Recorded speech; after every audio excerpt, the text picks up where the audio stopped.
Seja bem-vindo a mais um programa Logística em Movimento, da Comissão Especial de Logística, aqui do CRA-RJ.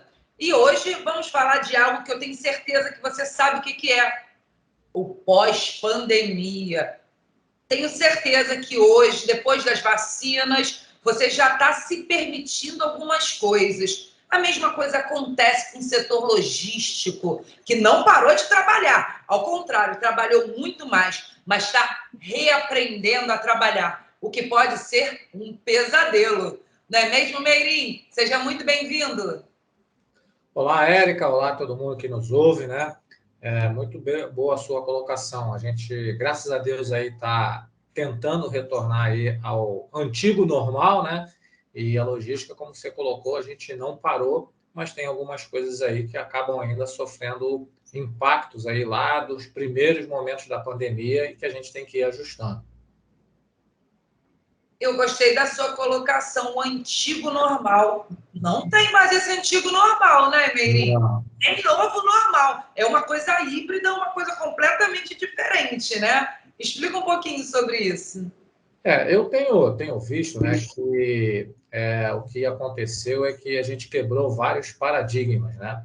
Então, por exemplo, a gente tinha o paradigma de que as pessoas que trabalhavam em casa trabalhavam menos e, por muito tempo, as empresas postergaram essa decisão de fazer home office. E aí, com a pandemia, não teve muito como postergar, a gente quebrou esse paradigma e aí viu que, para muitas atividades, a produtividade do home office é muito boa. Da mesma forma na educação. Então, eu acho que a pandemia ela trouxe, né, a luz aí de a gente poder olhar para algumas premissas que a gente achava que eram assim e a gente teve a oportunidade, né, de quebrar esses paradigmas. Então, eu acho que nada será como antes, né? E também é bom, né, porque vai mudando, né, e tem muitas coisas de cunho profissional e de cunho tecnológico que foram mudanças bastante positivas.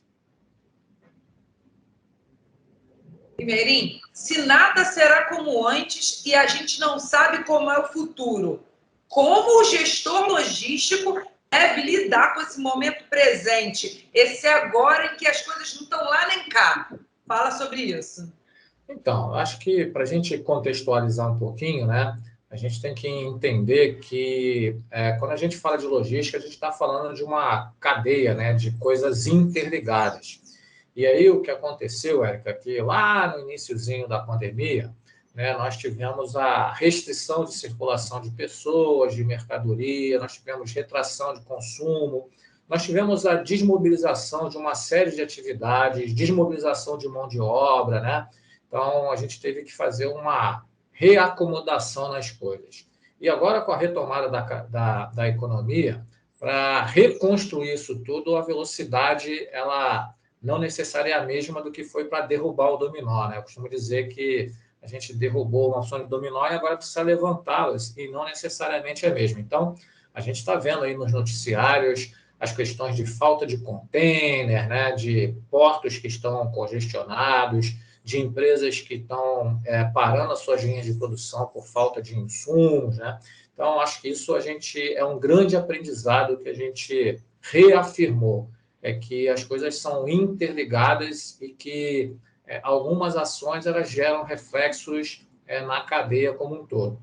Então, o profissional de logística, mais do que nunca, ele vai precisar ter essa visão integrada, essa visão sistêmica de que a decisão que ele toma hoje, por exemplo, de trabalhar com um estoque mais enxuto, que é uma decisão econômica, que é uma decisão preconizada e muitas vezes bem utilizada, nesse momento ela vai ter que ser repensada.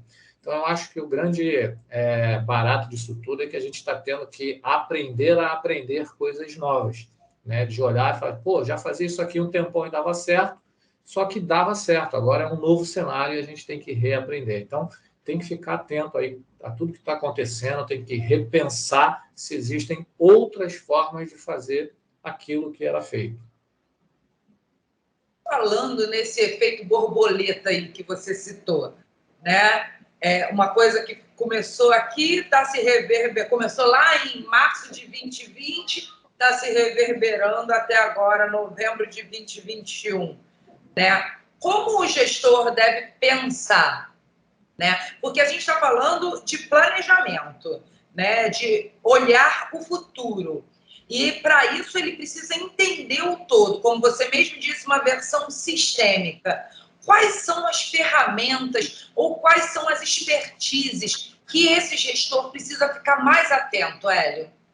Então, acho que a primeira coisa é manter sempre essa visão sistêmica e integrada. Acho que isso é uma premissa básica. A segunda é repensar suas estratégias e aí também voltando a uma coisa que é muito básica, que é ter plano de contingência ou plano B. Né? E a terceira é também repensar alguns paradigmas. Vou citar aqui alguns. Nos últimos anos, a gente veio trabalhando com a questão de diversificação de fornecedores de uma forma global. Então, as empresas tinham como premissa de buscar fornecedores em muitas partes do mundo, dando preferência para aqueles que oferecessem a melhor relação custo-benefício.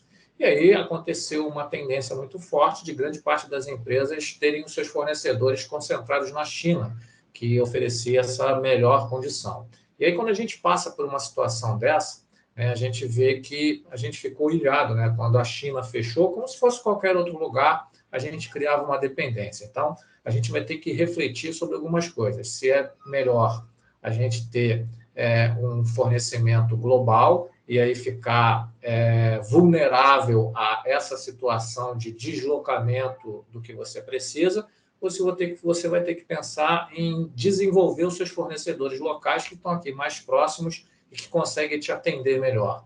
Outra coisa é que a gente também passou por muito tempo buscando trabalhar com estoques cada vez mais enxutos, né? Política de just-in-time, o que é correto e serviu durante muito tempo. Mas hoje, o gestor logístico já tem que pensar, será que eu tenho que fazer isso para todos os meus itens ou se para os itens mais críticos eu tenho que ter um estoque de segurança um pouquinho maior para, de repente, no momento desse, eu conseguir sobreviver, ou seja, esticar um pouquinho mais. Então, a gente vai ter que cada vez mais ficar ligado no que está acontecendo no mundo, entender que as coisas não funcionam isoladas, né? Eu lembro exatamente a primeira notícia que eu escutei sobre a pandemia foi na quarta-feira de cinzas. Eu estava voltando de viagem e aí teve o primeiro caso do Brasil. E eu vi que muitas empresas demoraram muito tempo a achar que isso ia afetar tudo. Ninguém tinha muito essa dimensão de que isso ia estar... Eu achava que a quarentena eram 40 dias, 40 dias, verdade, não eram 40 meses, né? E aí eu acho que isso é um aprendizado que a gente vai trazer. Eu acho que cada vez que o mundo passar por situações como essa, e tomara que não sejam muitas, a gente já vai falar, opa, eu tenho que me antecipar nesse tipo de coisa, eu tenho que fazer esse tipo de coisa. Por outro lado, Érica, eu vejo que aqui no mercado nacional, a nossa velocidade de resposta foi muito boa.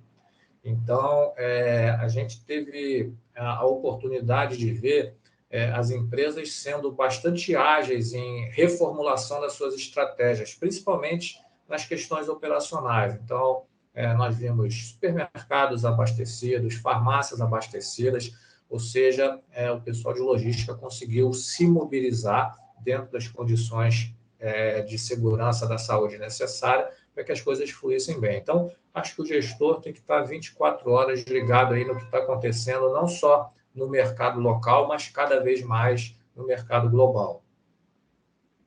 Perinha, essa sua fala me vieram duas perguntas à cabeça. Vamos devagar, vamos devagar. Você iniciou falando de plano de contingência, né? Terminou falando de que isso pode acontecer novamente, né? E eu lembro que uma das primeiras entrevistas que eu fiz sobre essa questão da pandemia nas organizações foi com o pessoal da Comissão Especial de Governança Corporativa, Compliance e Integridade. E eu lembro que o administrador Luiz Félix me falou assim, pandemia é algo que pouquíssimos planos de contingência organizacionais tinham dentro. Mas a partir de agora é algo que todo plano de contingência vai contemplar. Isso valia para a governança, vale para a logística? Como é que você vê isso? Eu concordo com o nosso colega administrador. Eu acho que a cada fato que acontece na história, a gente tira aprendizados, né? Não é a primeira vez que o mundo passa por isso, né? Talvez, não sou especialista na saúde, mas me recordo assim que fatos como esses já aconteceram, como, por exemplo, a gripe espanhola. Só que eu acho que tem uma grande mudança sob o ponto de vista logístico, né? Quando a gente está falando lá da gripe espanhola, as pessoas se deslocavam muito menos entre países, a comunicação era menos fluida e mais lenta, a gente não tinha tanto intercâmbio de produtos de um lugar para o outro, então a gente tinha um outro cenário. Hoje, todo mundo se desloca muito rápido entre países e coisas se deslocam muito rápido. Então, eu acho que vai sim, eu acho que as empresas vão começar a entender que isso é algo que pode acontecer, infelizmente, outras vezes. E que aí todo mundo já vai começar a falar, opa, eu já vivi isso antes, agora eu tenho que me adequar. E acho que isso é muito bom, né? A gente prevenir. Muitas pessoas que estão nos ouvindo falam assim, mas eu não posso ser pessimista. Não estamos falando em ser pessimista, estamos falando em ser realista, né? Então, eu acho que para uma organização, ela tem que ter, sim, no seu plano de contingência, fatores como esse que cerram-se as barreiras e aí você fica impedido de circular pessoas, produtos, matérias-primas e que pode colapsar o negócio de uma empresa, como algumas tiveram e continuam tendo muitos problemas. Então, acho que foi muito boa a colocação do nosso colega lá da Comissão de Governança e eu vejo que muitas empresas aí, olhando para a logística, já repensam isso de não, eu preciso ter um fornecedor na China que me fornece a um preço competitivo, bacana, mas eu preciso ter um fornecedor aqui em Araraquara que também, mesmo tendo um preço um pouquinho maior, mas ele também consegue fazer isso. Falando exatamente nisso, a gente teve o caso lá do canal de Suez, né, do Evergreen, que quase que colapsou as entregas mundiais, né? Também é algo que precisa estar nesse plano de contingência. E aí, eu lembro um caso até engraçado. Eu lembro que no início da pandemia, um monte de gente começou a correr para comprar papel higiênico. Verdade. E ficou todo mundo, meu Deus, por quê? Por quê? Teve até problema de não ter quantidade suficiente, problema logístico de estoque e tal. E quando aconteceu o Evergreen, agora esse ano, quase um ano depois da pandemia, falaram, pode faltar papel higiênico porque não está sendo entregue. Eu falei, o pessoal lá de trás, né, já estava prevendo isso. Brincadeiras à parte, essa questão também de uma rota tão importante de entrega, de logística, também é algo que precisa estar contemplado nesse plano de contingência do gestor logístico importador ou até mesmo exportador? É verdade. O canal de Suez, ele é hoje um ponto, né, bastante crítico, né, para fazer a ligação, né? Você tem até um plano de contingência, né, que é dar a volta, mas isso acaba gerando, né, o canal de Suez foi construído exatamente para conseguir otimizar a questão do tempo e do custo. E aí, grande parte das empresas optam em cruzar por ele por causa disso. Existe até o plano de contingência, que é dar a volta, e aí você gasta mais tempo, mais combustível, né? E acaba gerando um custo maior. Então, eu acho que cada vez mais as organizações vão começar a olhar para isso. Vão olhar para o seu dia a dia, as coisas todas funcionando dentro de uma normalidade, mas entendendo que tem alguns pontos críticos. Provavelmente, para a grande maioria de nós, a gente já deve ter estudado, ou ouvido, ou visto falar alguma coisa do canal de Suez, mas nunca tinha parado para pensar que uma manobra, né, equivocada de um navio poderia gerar um transtorno mundial. Então, até já estão repensando em como pode, de repente, ter uma alternativa para o próprio canal de Suez. Então, eu acho que fatos como esses, a gente tem que levar sempre como lições aprendidas, né? O que eu acho que é ruim é a gente passar por uma situação e aí, quando passa por ela, agradece e finge que nada aconteceu. Eu acho que a gente tem que fazer esse exercício de lições aprendidas e ver como é que, se acontecer de novo, como eu vou fazer para reduzir o impacto. O impacto vai ter, mas como eu posso fazer para reduzir e mitigar esses impactos? Perfeito. Ainda naquela sua fala lá de trás que eu falei que me trouxe muitas questões, uma das características mais que a gente mais vê, mais visíveis, né, do pós-pandemia, as organizações ESG, né, que a gente escuta falar demais, né? E uma das coisas que você falou foi a migração das empresas para a mão de obra asiática, que seria uma mão de obra mais barata, etc, etc. Porém, essa questão social e de sustentabilidade não está mais abordando tanto isso. Como que o gestor logístico pode fazer esse balanceamento, ser uma organização ESG e também conseguir estar dentro do seu orçamento, do seu planejamento de custos? Nós que trabalhamos com logística, a gente vive sempre num grande dilema, né? Como outras áreas também. A gente está sempre... Eu costumo dizer que naquela brincadeira do cara que bota um pratinho e fica rodando assim na varetinha, sabe qual é? A gente está sempre rodando vários pratos e tem que voltar para dar um impulso naquele e voltar. E dois desses pratinhos aí que são muito importantes para nós é a questão do nível de serviço oferecido ao cliente, que vem crescendo drasticamente, todo mundo quer tudo mais rápido, né? E do outro lado, a empresa dizendo que você precisa otimizar os custos. Entretanto, né, no meio desses dois pratinhos aí, tem sempre as questões éticas, né, e as questões aí de ESG. Então, se você me permite, eu acho que até antes de se colocar na posição de gestor, nós temos que colocar na posição de indivíduos, né, olhando para o que a gente está contratando de um outro indivíduo. Então, acho que isso nem precisaria a empresa colocar isso para nós, a gente já deveria ter essa premissa, né? Se eu sei... É o famoso ser humano para ser humano, né? Exatamente, né? Independente se é de logística, se é de marketing, se é de RH, se é de finanças, se você sabe que você está fazendo um negócio com uma outra empresa que tem uma conduta voltada para o ser humano que não vai muito de encontro aos seus princípios, você deveria repensar se vai continuar fazendo um negócio com ela. Então, essa é a minha visão. Mas, muitas das vezes, você, por diversos motivos, acaba nem sabendo dessa informação e a empresa já faz negócio, né? E aí você não sabe.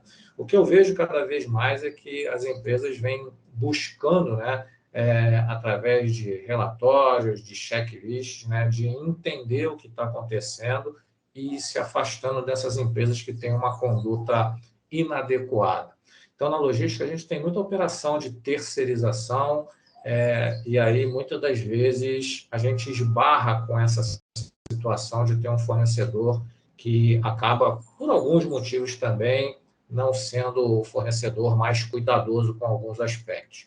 Eu acho que tem dois caminhos, Érica. Um é você fazer o mais fácil, que é trocar o fornecedor, e outro, que eu acho que é o caminho mais legal, é você trazer o fornecedor e orientá-lo, mostrando a ele como pode ser feito e que, de repente, aquilo que ele está enxergando que é um custo, não vai ser um custo, vai ser um investimento, porque esse custo pode chegar lá na frente, né? Então, eu acho que o caminho é você trazer o fornecedor para próximo de você e orientá-lo quanto às melhores práticas, orientá-lo que aquilo não está correto, orientá-lo que aquilo pode gerar um passivo na frente, né? E orientá-lo a ser um ser humano, como você colocou aí, que trata de ser humano para ser humano. Perfeito, perfeito. Meirin, para a gente fechar o nosso papo, eu queria que você desse um recado direto para todo mundo que atua em logística, para todos os gestores, todos os tecnólogos, estudantes, para todo mundo que está assistindo a gente. Quais são os principais pontos nesse pós-pandemia que você precisa ficar como? Ó, de olho de águia, nesses pontos. Ó, está acontecendo XYZ. Fica de olho nesse Y, porque é isso aí que vai para frente. Então, acho que a primeira coisa é estar atento, né, às coisas novas e não tão novas que estão acontecendo. Então, a primeira dica é estar disponível para aprender o que está acontecendo. Recentemente, eu assisti uma live que uma pessoa falou algo que eu vou copiar. Pena que eu não conheço para poder falar para ela. Mas é deixar de ser um profissional GPS tradicional para ser um profissional Waze, aquele que o tempo todo está recalculando a rota e está mudando. E para isso a gente tem que estar disposto a ouvir e aprender o que está acontecendo. A segunda coisa é estar atento aos avanços tecnológicos. E aí tomando alguns cuidados. Eu vejo muita gente que se acha que é tecnológico porque tem o celular mais moderno, com 28 câmeras e blá, blá, blá, mas a gente tem que ter consciência de que aquela tecnologia tem que ser uma ferramenta que vai gerar valor para você. Então, a gente tem que saber que existe a tecnologia e tem que entender qual é o momento mais adequado para colocar. E aí, já que você pediu para dizer para a galera para ficar de olho, fiquem de olho no que está acontecendo na China.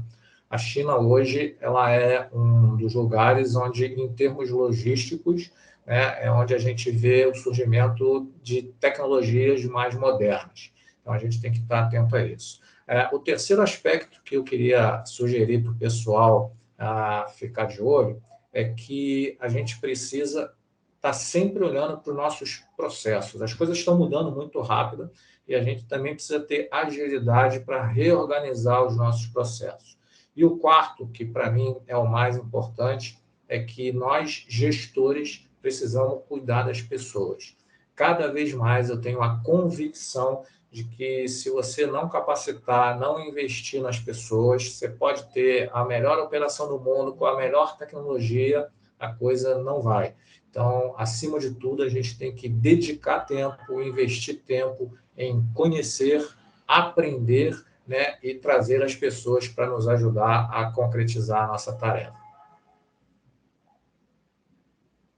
Excelente, Hélio. Bom, muito obrigada. Eu acho que nesse pós-pandemia, a cada mergulho vai ser um flash, a gente vai ter uma mudanças muito fortes, né? E eu espero sempre contar com você aqui no Logística em Movimento para explicar isso a miúde para a gente. Muito obrigada. De nada, é sempre um prazer conversar com você, conversar com nossos colegas administradores, que a gente aprenda aí com tudo isso que está acontecendo e se transforme em pessoas melhores. Com certeza. Obrigada, Hélia. E vocês que acompanharam a gente até aqui já sabem. Quer saber mais o que acontece no mundo da logística? Acesse aqui o Logística em Movimento, sempre novidade, sempre que está acontecendo para você. Eu te espero no próximo programa. Tchau, tchau.